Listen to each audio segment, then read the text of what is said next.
बढ़त चाहिए तो आपको इक्विटी में इन्वेस्ट करना ही पड़ेगा। इक्विटी में इन्वेस्ट करना ही पड़ेगा। घास बेच करके भी हमें कर के रूप में उनको स्वर्ण देना पड़ता है।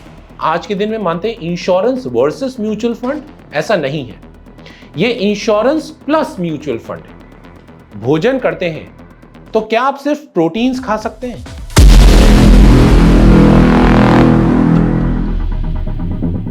सिद्धार्थ जी, ये तो बात हो गई आपकी जीवनी की। आपकी जीवनी से हमें बहुत मोटिवेशन मिला, बहुत कुछ सीखने को मिला जी। क्योंकि आप फाइनेंशियल इंडस्ट्री में काम करते हैं। मैं थोड़ा ब्रॉडली, आप थोड़ा माइक्रो लेवल पे नहीं जाना चाहता, थोड़ा मैक्रो लेवल में आपसे पूछना चाहता हूँ। आपकी नज़र इस पर भी पड़ी होगी कि फाइनेंशियल इंडस्ट्री में लोगों को इन्वेस्टमेंट करना जिन्होंने सिखाया है वो इंश्योरेंस एजेंट। करेक्ट। इन्होंने लोगों को इन्वेस्टमेंट करने की हैबिट डलवाई है। ऐसे करीबन 20-25 लाख इंश्योरेंस एजेंट भारत में है। और इसके विपरीत एक नया युग चालू हुआ है म्यूचुअल फंड में इन्वेस्टमेंट करने का।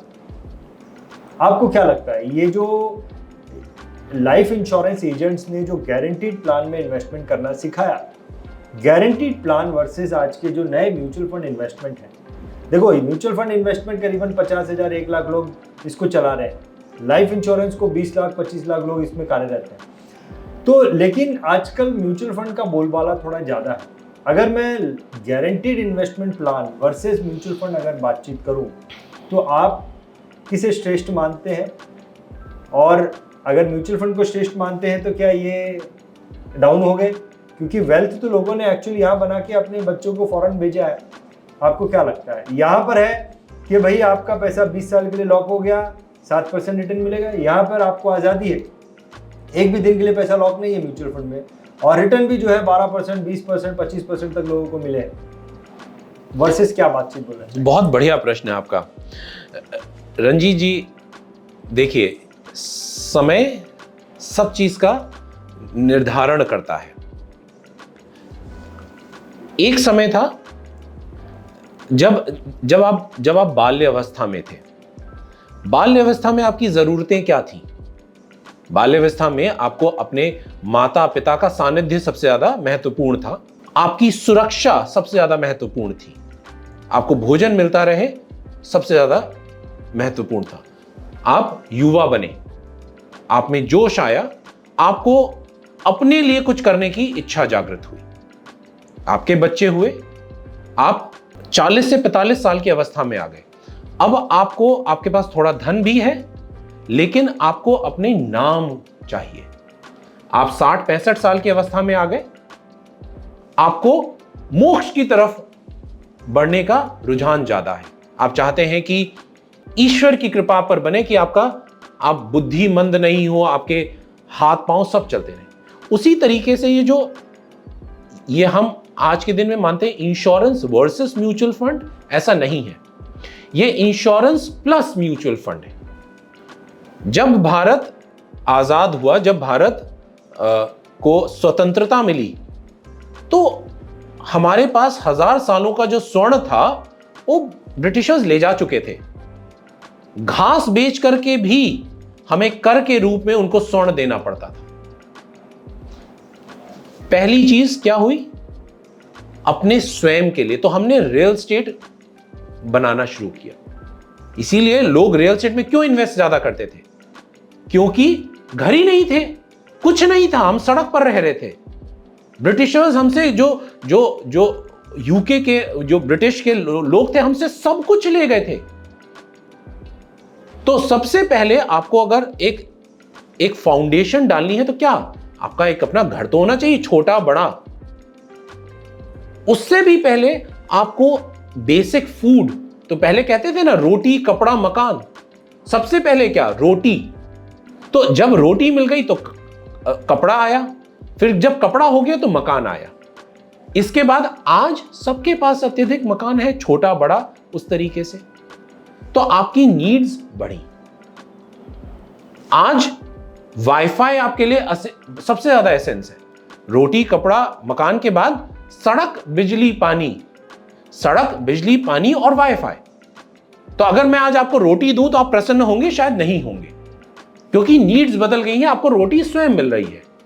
उसी प्रकार से गारंटीड प्लान अगर आपको 7-8% दे रहे हैं तो बहुत अच्छा है, लेकिन अगर वो 7-8% दे रहे हैं तो वो आपके वेल्थ का एक छोटा सा अंश हो सकता है, पूरा नहीं हो सकता।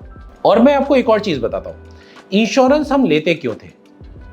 पहले जब इंश्योरेंस की संस्थापना हुई तो इसलिए था कि रिप्लेसमेंट ऑफ इनकम, अगर ईश्वर ना करे आपको कुछ हो जाता है तो आपकी धर्मपत्नी को या आपके बच्चों को चैलेंज नहीं आए, इसलिए एक मोटी रकम मिल जाए जिस रकम से जब तक आपके बच्चे बड़े नहीं हो जाते उनका जीवन यापन हो चल रहा है। तो it is replacement of income. तो टर्म की शुरुआत हुई, इंश्योरेंस की जो शुरुआत हुई टर्म से शुरू हुई। फिर टर्म में रिटर्न ऑफ प्रीमियम ऐड कर दिया कि अगर आप पैसा दे रहे हैं, बहुत सारे लोगों ने बोला मुझे तो कुछ नहीं होने वाला, तुम मुझे मेरा कम से कम जितना मैंने पैसा दिया है बिना ब्याज के दे दो, लेकिन उसमें भी लोगों को एक्साइटमेंट नहीं हुआ। तो टर्म प्लस गारंटीड प्लान शुरू हो गए, जिसमें आपको 6-7% की यील्ड भी आने लगी और आपको एक टर्म कवर भी मिलने लगा। अगर ईश्वर ना करे आपको कुछ हो जाए तो एक मोटी रकम मिलेगी, और अगर आपको कुछ नहीं हुआ तो एक 7-8% की कंपाउंडिंग मिल जाएगी। लेकिन उससे क्या आप वेल्थ क्रिएट कर सकते हैं? शायद नहीं, क्योंकि आज के दिन में मैं फूड इन्फ्लेशन को देखूं, आपका किसी भी आज के दिन में गांव में भी सबसे बड़े खर्चे कौन से हैं? घर का अगर आपका खर्चा नहीं है तो दूसरा सबसे बड़ा खर्चा किसका होता है? ट्रांसपोर्टेशन का, फ्यूल का, कपड़े का, ग्रोसरीज। ग्रोसरीज का मतलब होता है पैकेज्ड फूड। हर चीज आज जो हम कंज्यूम कर रहे हैं पैकेज्ड है। और यहां या फिर आपके एम्प्लॉइज का, तो हर जगह जो इन्फ्लेशन अगर मैं देखूं तो 6 से 7% की है। तो अगर उतनी ही आपकी आय हो रही है, उतना ही आपका इन्फ्लेशन है, तो कहीं पे तो डिटीरिएशन होगा। तो इसलिए आपको बकेट करना पड़ेगा। कुछ पैसा गारंटीड प्लान, सबसे पहले टर्म। जैसे ही आप कमाने लगे सबसे पहले आपको टर्म इंश्योरेंस लेना पड़ेगा। टर्म इंश्योरेंस के बाद आपने कुछ पैसा, बहुत छोटा सा अंश गोल्ड में भी रखना है, कुछ अंश आपको फिक्स इनकम जो गारंटीड प्लान में रखना है। लेकिन आपका ज्यादा ग्रोथ जो होगी वो आपको इक्विटी के माध्यम से ही होगी। अब इक्विटी चाहे आप वो म्यूचुअल फंड के थ्रू लें, चाहे पीएमएस के थ्रू लें, चाहे डायरेक्ट इक्विटी के थ्रू लें, चाहे आप वो एआईएफ के थ्रू लें, वो आपकी बुद्धि पर है, आपकी रिस्क टेकिंग एबिलिटी पर है, आपकी सोच पर है। तो ये पोर्शन रेलेवेंट हमेशा रहेगा। लेकिन अगर आपको, जैसा आपने बोला, बढ़त चाहिए तो आपको इक्विटी में इन्वेस्ट करना ही पड़ेगा। और इक्विटी में इन्वेस्ट करना अब ऑप्शन नहीं है, नेसेसिटी है। क्योंकि अगर इन्फ्लेशन इतना ज्यादा है, हर चीजों के दाम महंगे हो रहे हैं, तो आपको, अगर आपकी वेल्थ कम होगी तो आप कैसे अपनी इच्छाओं को पूर्ण करेंगे? देखिए, कंजम्पशन क्या है, कंजम्पशन और सेविंग्स में डिफरेंस क्या है? जब आप उस कंजम्पशन को आज ना करके कल के लिए पोस्टपोन कर देते हैं तो वो सेविंग और इन्वेस्टमेंट बन जाता है। जब सेविंग को आप इन्वेस्ट कर देते हैं तो वो इन्वेस्टमेंट बन जाता है, वरना वो सेविंग रहता है। अगर आप सोचिए आपने कंज्यूम नहीं किया तो आपने अपनी इच्छाओं को आगे के लिए बढ़ा दिया, लेकिन अगर आगे चल करके वो पैसा आपकी इच्छाओं को पूर्ति नहीं कर पाता है तो प्रॉब्लम है। इसलिए इक्विटी। तो जब आप भोजन करते हैं तो क्या आप सिर्फ प्रोटीन्स खा सकते हैं? नहीं खा सकते ना। ज्यादा प्रोटीन्स खाएंगे तो आपकी किडनी पर असर पड़ेगा। तो इसलिए आपको प्रोटीन्स भी चाहिए, कार्बोहाइड्रेट्स भी चाहिए। तो इन सभी चीजों का मिश्रण, फाइबर भी चाहिए, इन सभी चीजों का मिश्रण को ही हम एसेट एलोकेशन कहते हैं। इसीलिए asset allocation is the key. इसलिए this is not guaranteed plans versus mutual fund, this is guaranteed plans plus gold plus fixed income plus mutual fund.